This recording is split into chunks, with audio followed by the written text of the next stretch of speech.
All right, let's dive into one of the most intriguing and, yeah, controversial books on human dynamics out there, Robert Greene's The Art of Seduction.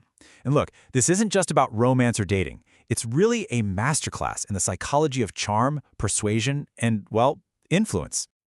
Greene kicks things off with the feeling we all know, right?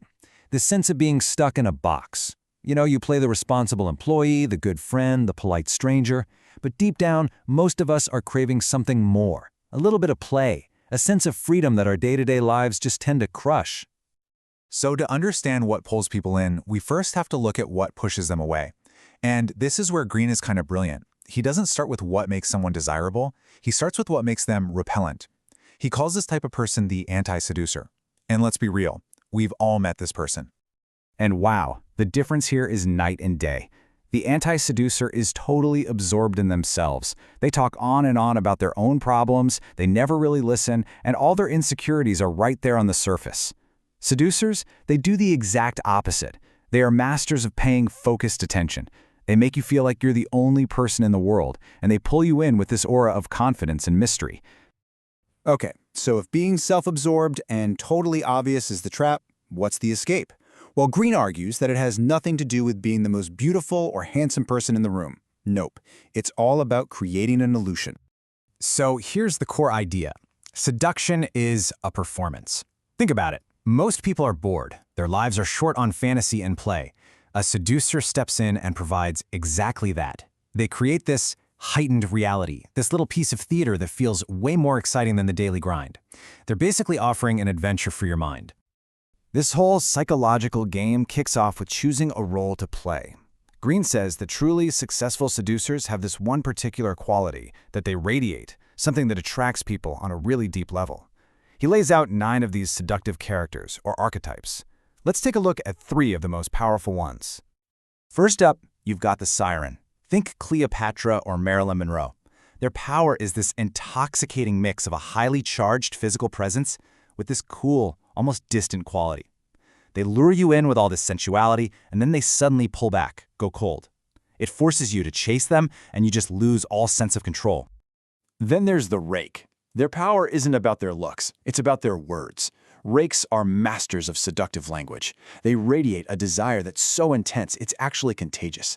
They hint at things that are forbidden, a little bit dangerous, and suddenly being with them feels like this thrilling adventure into all your own secret longings. And finally, the charismatic. Their magnetic pull comes from somewhere deep inside, this unshakable self-confidence and sense of purpose that, let's face it, most of us feel like we're lacking.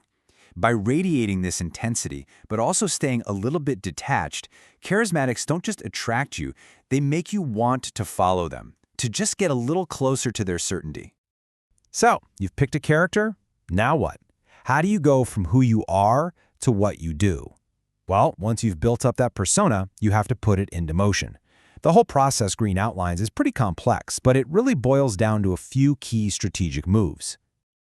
This whole process is designed to do one thing: completely occupy the other person's mind.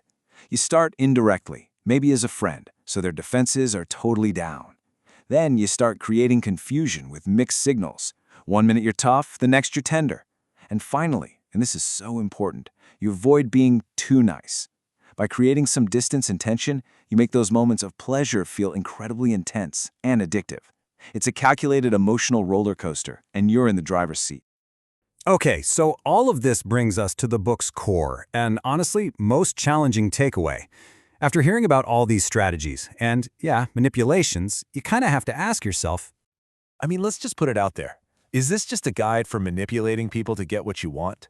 Is it morally wrong to play with someone's emotions like this? Well, Greene's answer is what makes this book so powerful. and here it is. Greene's ultimate point is that seduction is not a one-way street. It only works because, on some deep, fundamental level, people want the illusion. We crave the fantasy, the drama, the escape from a world that is often just way too real. The seducer's greatest weapon is simply their victim's own desire. Which leaves us with a pretty big question. Is seduction a dark art of manipulation, or is it a willing dance between two people who are both just looking for an escape?